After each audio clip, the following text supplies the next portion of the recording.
This is a packet of nasturtium seeds, and these have a hard seed coat on them, which is helpful if you just nick the seed or use a nail file, and you're just going to file through that thick shell that would normally be protecting the seed. But in order to have successful germination, you just want to get through until you see the germ inside here.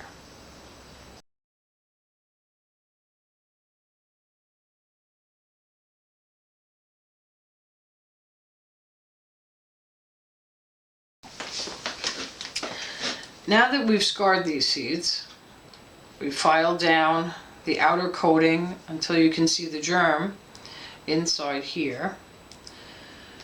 We're going to also do another little bit of prep, and we're going to soak these seeds overnight. Just drop them in a little bit of water, and I like to also add a drop of hydrogen peroxide.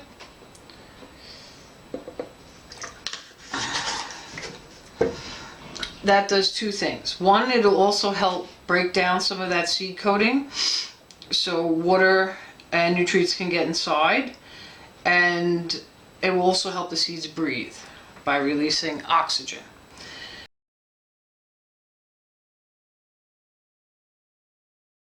Some plants, peas in particular, legumes, have the ability to fix nitrogen, take it from the air, and add it to the soil.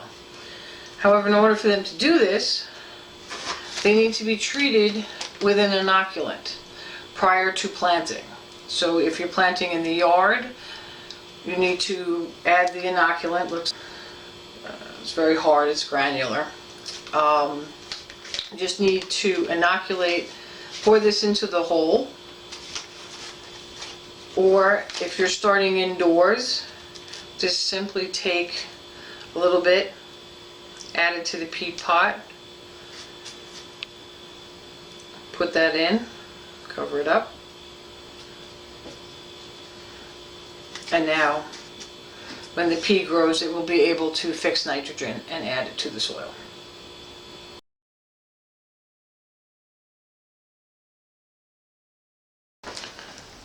Another trick, this is damping off.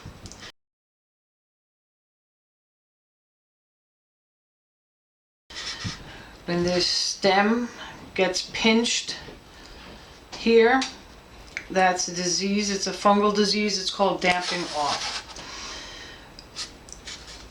A great antifungal that I guarantee you have in your pantry is just cinnamon. And you can just apply the cinnamon right like that. It's an antifungal and will help prevent damping off disease.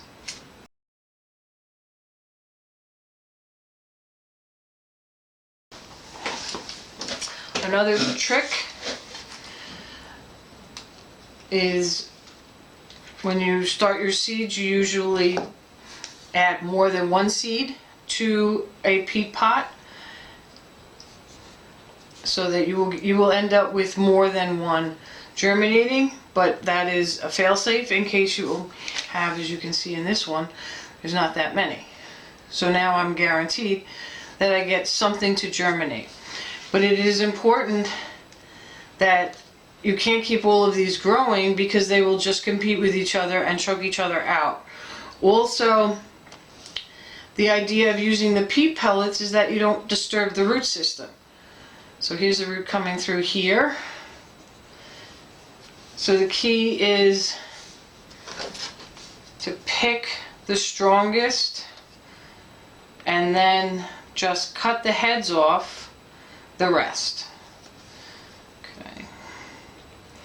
So I can see here that this one has true leaves coming. This one has two true leaves here.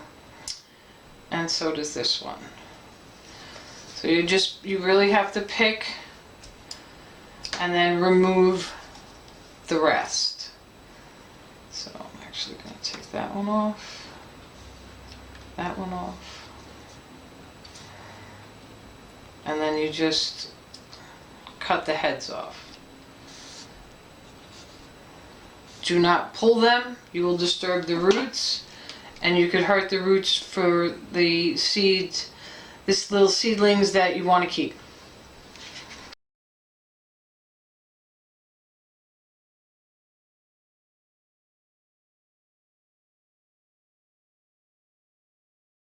You need this newspaper, masking tape, Sharpie, pair of scissors, and a glass.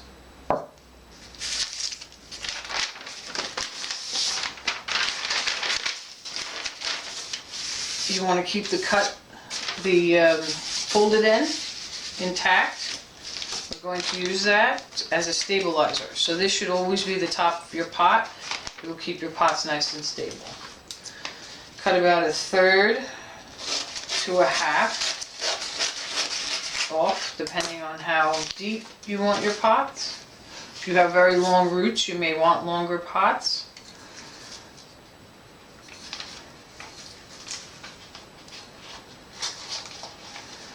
Just fold that around. Get your masking tape.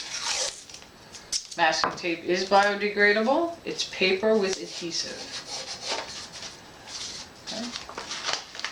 And judge how deep you want your pot by sliding it up or down. Once you have the right length, fold it like a little package. Flatten at the bottom. Take another piece of masking tape. Put that on.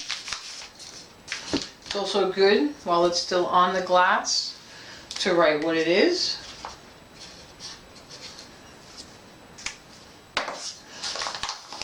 Slide the glass out. And now you're ready to pop.